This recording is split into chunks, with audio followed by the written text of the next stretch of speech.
Hi there. Welcome to this episode of the Association of Former British Colonies. Today I'm joined by Nadia from Satine Coco, which is a page on social media.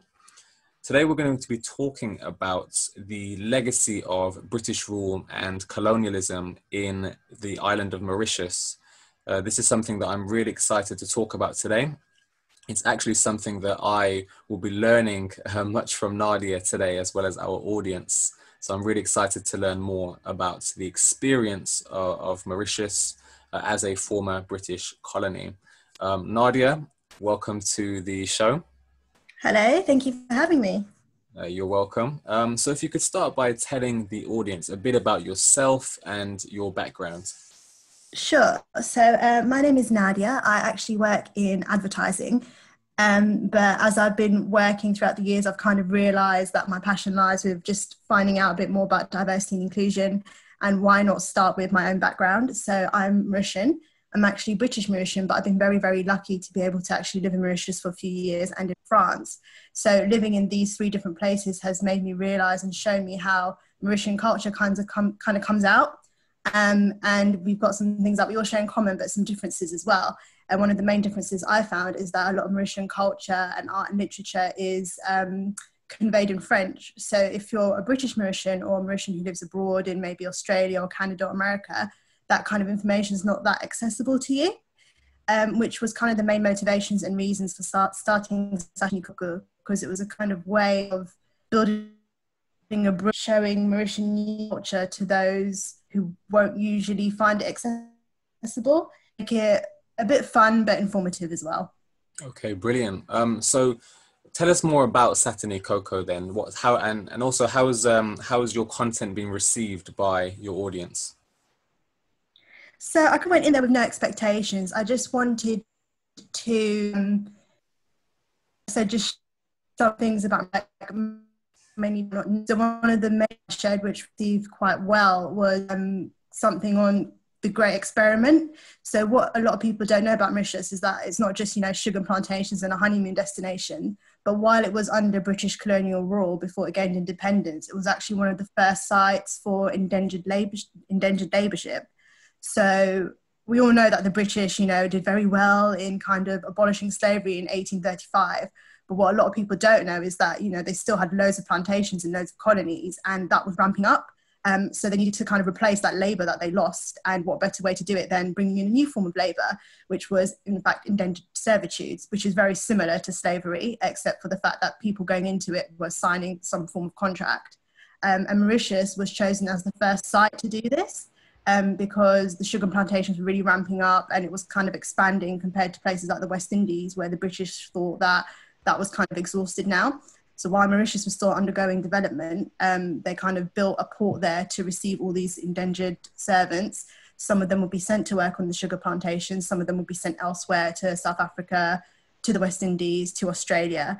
So I want to do content like that to showcase people that there's more to Mauritius than what they think.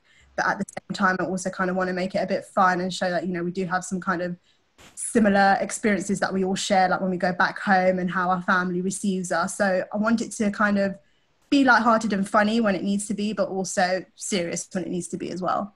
Brilliant. I think that's a really good balance. And I really liked what you said about telling the whole story. Something I've noticed in the British media is when slavery is discussed, the sort of defense is always, well, we abolished slavery, we took a leading role in that.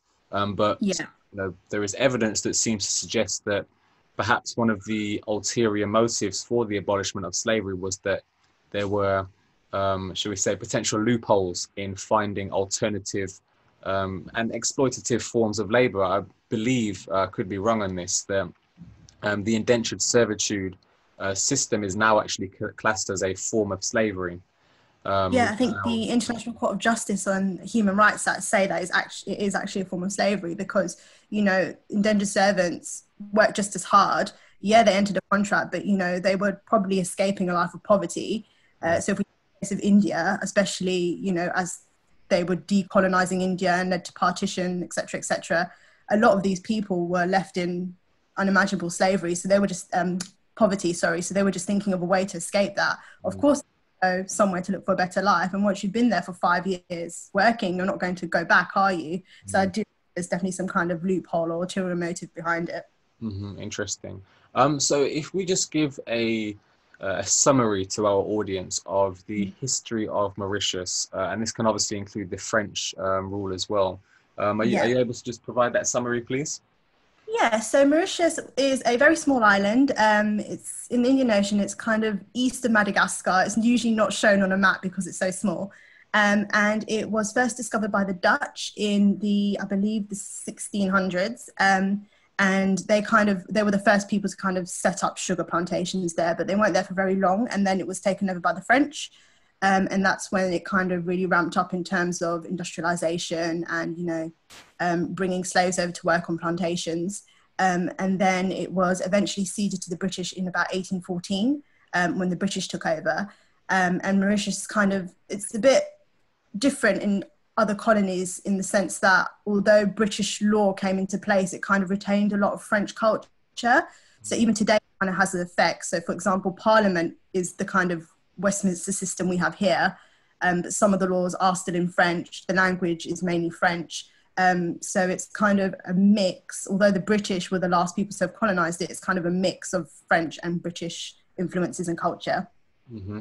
And specifically in terms of the British legacy of colonial rule in Mauritius, what evidence or what legacies have been left? So I think the main one is probably, as we spoke about, so indentured servitude. So when the British brought indentured servants over, the majority of the population was of African descent from slaves. We don't exactly know where, but we think probably areas such as Mozambique. But then when they brought indentured servants over, a lot of them obviously ended up settling. So up to 70% of the Mauritian population now has Indian heritage. Many people don't exactly know whereabouts in India they're from, because obviously it's not written down, it's not traced back, but that's one of the main kind of legacies.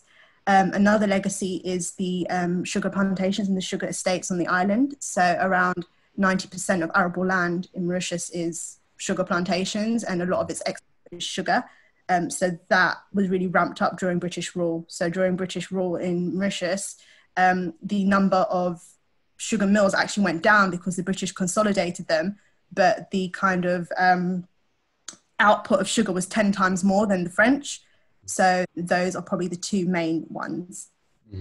And would you say economically that there are legacies of economic benefits that still exist today that Britain have derived from Mauritius?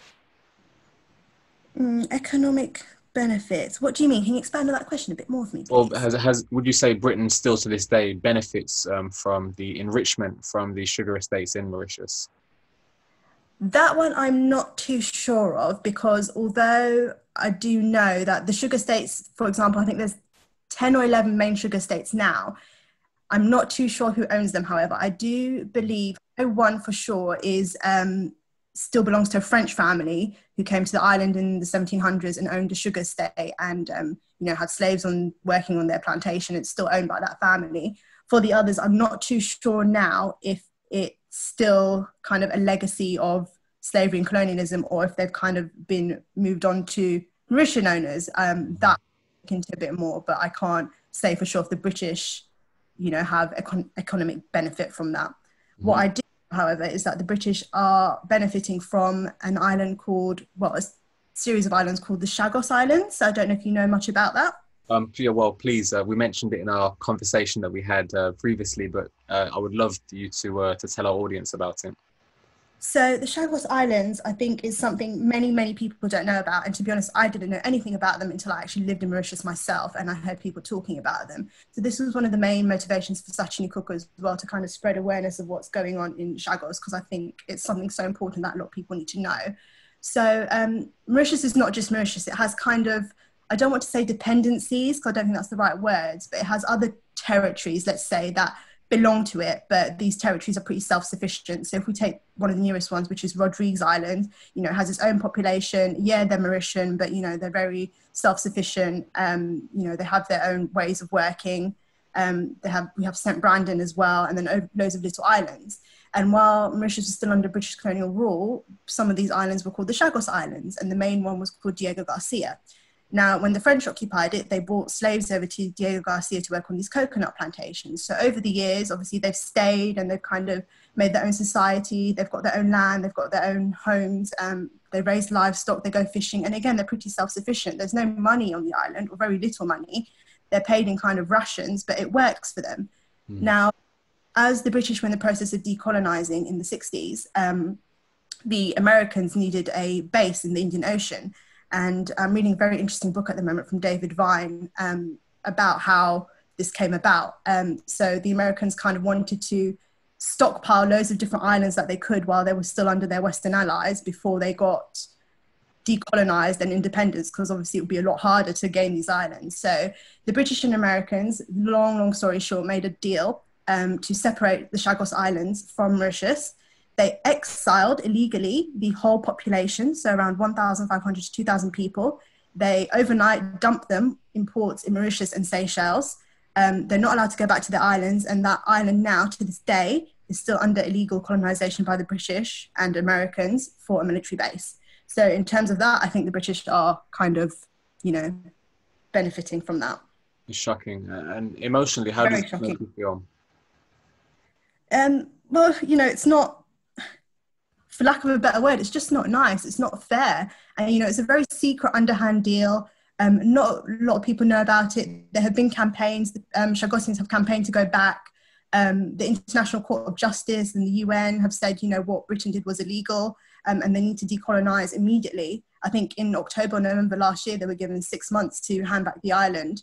And their response was simply just, we'll give it back when we don't need it for defense purposes. And they just seem to get away with it.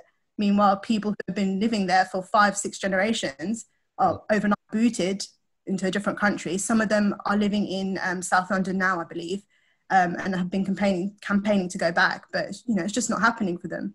And it's just very unjust how it's done. They're kind of given contracts to sign to say, they don't want to go back to their island. But, they don't know what they're signing. They can't read. They're promised compensation. They never got it. So, and these people are dying without ever going back to their homeland. Shocking. And this is it's very interesting because with the whole Black Lives Matter movement that really became quite prominent in the media, the sort of response that you had was very much slavery happened a long time ago. We've progressed since then, and what you're telling me here is an example of modern day colonialism, essentially. Oh yeah, 100%. I think one of the main reasons why they chose kind of Diego Garcia, because it was an easy to move non-Western population, which raises the question as to why, if it was a Western population, if it was, for example, the colonial masters who lived in Diego Garcia, would they have considered it as a place to move, to other population and start a military base there? I think you probably know. So we have a history here of indentured servitude and persons essentially being slaves. We have a history of sugar estates and resources that Britain obviously profited from.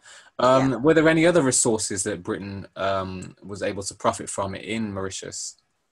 I think those were probably the main two, and they go hand in hand. They needed the indentured labourers to work on the sugar estates. And, I think up until quite recently, I think until Brexit, Mauritius was Britain was one of the main kind of imports of sugar from Mauritius. So Britain was one of the main audiences to receive sugar from Mauritius. With Brexit, and again, a lot of people didn't know this when they were voting for Brexit, but that kind of affects how things work in Mauritius now for sugar. So forget the big sugar estates. You have little farmers who own, less than an acre of land, who will, cultivate sugar and sell that to the British with kind of import taxes. And I'm not really sure how it's working, but it's something I want to look into do for Sachini Kuku, is to look at how Brexit has affected Mauritius in that way. See how kind of smaller farmers are affected by this, because now I think with EU imports or taxes or something that I'm not too sure, but I'm looking into, that's kind of restricted on Mauritius now. So I think Britain is probably looking to get more of its sugar from Britain itself, because in Britain we farm sugar beets, and obviously that's a lot cheaper than importing from elsewhere. Interesting. So in your opinion, what can be done to reverse the legacies of British rule and colonialism in Mauritius? I think that's very difficult. I think Mauritius has done quite well in the sense that they've kept a lot of their French culture, but there's not a lot of British culture there. So I feel like, from living there, this is my own personal experience, I feel like I went to an English school and everything there, but I feel like outside, people will always kind of speak French over English, or definitely Creole, which is their local language. Creole will 100% be spoken over either French or English. But I feel like their links to Britain aren't as strong. Okay. So in terms of reversing it, I don't think anything can be reversed because the damage is done now. And I think it's been done, it's still ongoing. If we look at Chagos, I think one of the main things they can do is, decolonize Chagos, apologize to the Shoguos for stealing their land and, building a military base, look at, repatriating Chagosians back to their island, actually offer the compensation that they promised, because they left these people in extreme poverty. From that book on David Vine I'm reading, there's a really sad story of a woman who, overnight was booted out. Her husband died from a heart attack from stress. Her children, one became an alcoholic, I think. One passed away for other reasons. So, it's just very, very sad. These people end up in extreme poverty, and I don't think they realize that, or they do realize that and they don't care. So I think one of the main things would be, to start undoing the wrongs of what's happened with Chagos and just offer a formal apology for that. Absolutely.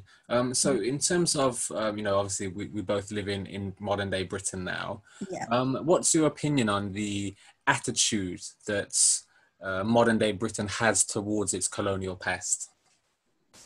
Oh, I think that's a mixed one. I think if you look at the people, like just people like you and I think people are becoming a lot more aware of it. I think people are becoming more aware that, they weren't taught things properly in school.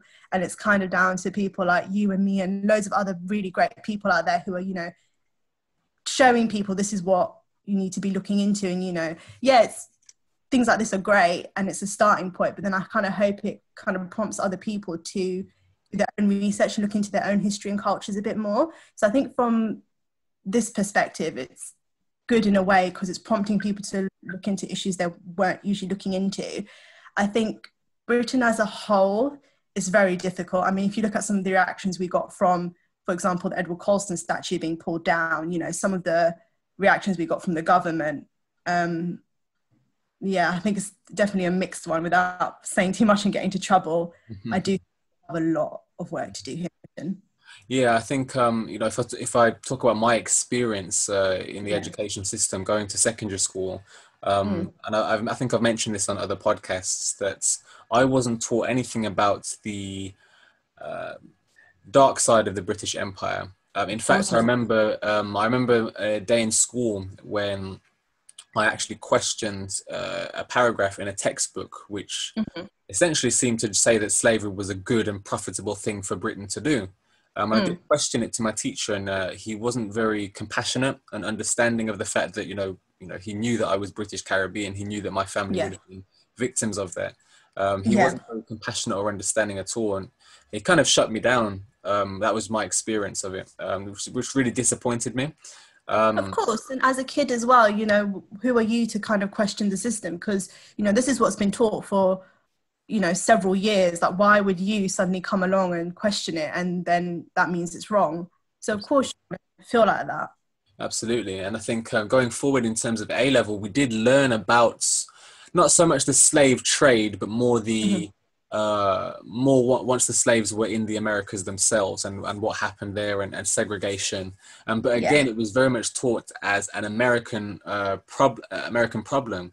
And, when we talk about the Association of Former British Colonies, our page and what we do, people very much forget that the United States was a British colony, and that, of course, while America had influence from many European nations, the most dominant and foundational influence came from Britain.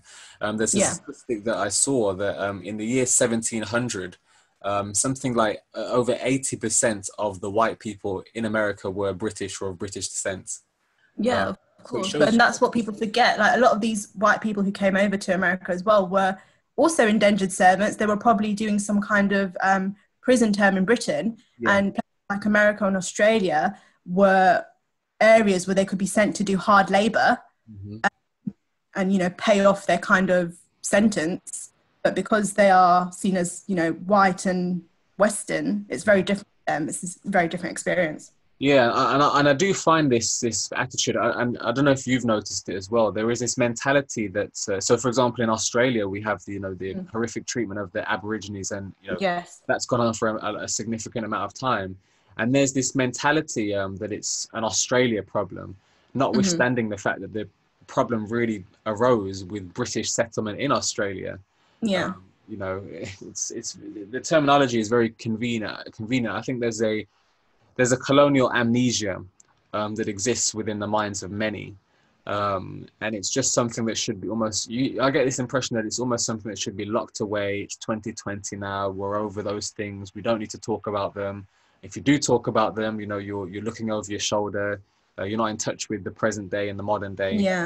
And I just think that's a very backward mentality. And you know, well, the last thing I want to talk about in this podcast is sort of racism and how, from your experience, has colonialism influenced any experiences of racism that you've had in this country?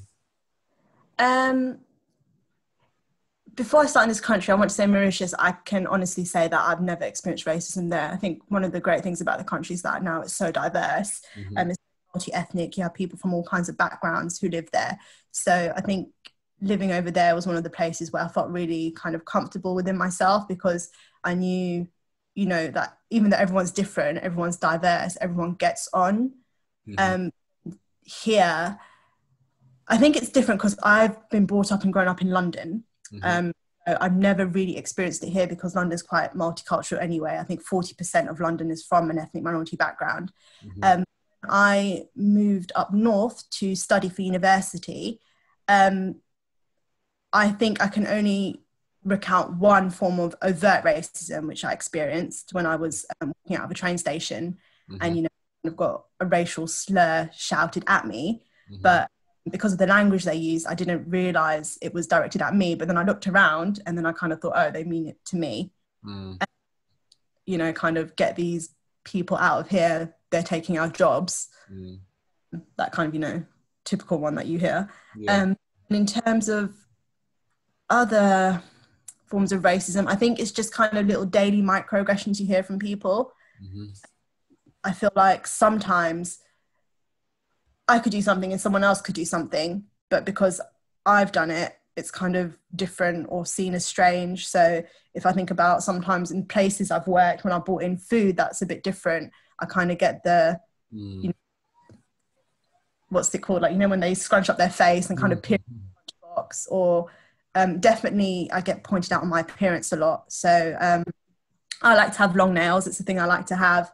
But, you know, there's 30 other women in the office who have long nails, but I'll kind of get pinpointed as to why I have long nails. How do you do them? How do you do this? I feel like people are always trying to find a way to other you. And I think it's just a kind of way that we make sense of the world and how people kind of, you know, I think race sometimes is a societal construct that we've just made up as people to kind of group people into different categories.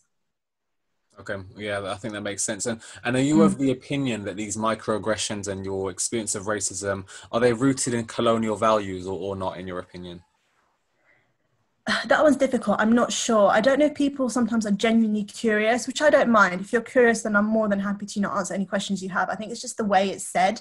I think it come from a place of privilege there. You know, you can say things like, some people can say things like that because they know nothing will happen to them off the back of it, or it's not seen as offensive sometimes. But I think that is definitely changing now, especially with everything that's happening with the Black Lives Matter movement and people becoming more aware.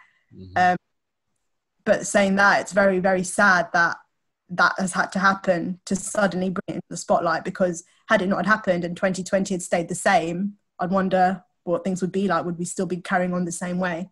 It's interesting. Well, I want to sort of mention something that I saw on Good Morning Britain. I think I mentioned this on another podcast, but I'm not sure if you witnessed that guy who came on Good Morning Britain and he openly admitted that he was a racist man.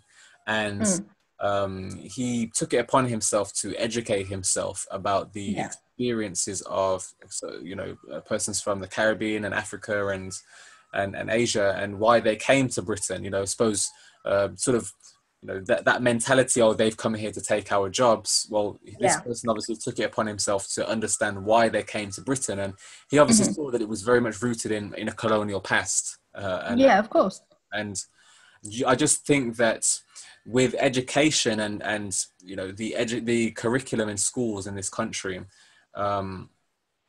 adequately teaching the legacy of empire, I think you will start to not completely erase, but lessen the amount of people who have that mentality. I agree. And I think it will promote a wider tolerance and awareness for different persons from different backgrounds. And in terms of those microaggressions, I'm not saying it will root them out completely, but it will take a really big step forward. And I just think that, you know, I'm so happy that we've done this podcast today, because, you know, Mauritius, as you mentioned, it's a very small island. It doesn't feature on world maps, as you said, but it is significant. It is another example of colonialism, exploitation, and unfortunately, you know, the sort of darker side of the British Empire. But it's very important that this is talked about, that people are made aware of this information, as it better 100%, it better informs their understanding of modern day Britain and what it means to live and be a part of this society. I agree. I remember when I did history A-level, I was kind of taught, you know, Britain occupied a third of the world and the sun never set on the British Empire, and it was kind of this great thing that happened. But, and, you know, you kind of touch on slavery and it was awful, but, you know, you don't really go into it. You have people now who are able to tell you firsthand accounts of their families who are, you know, they're descendants of slaves, and are able to tell you how it's affected their family today in 2020.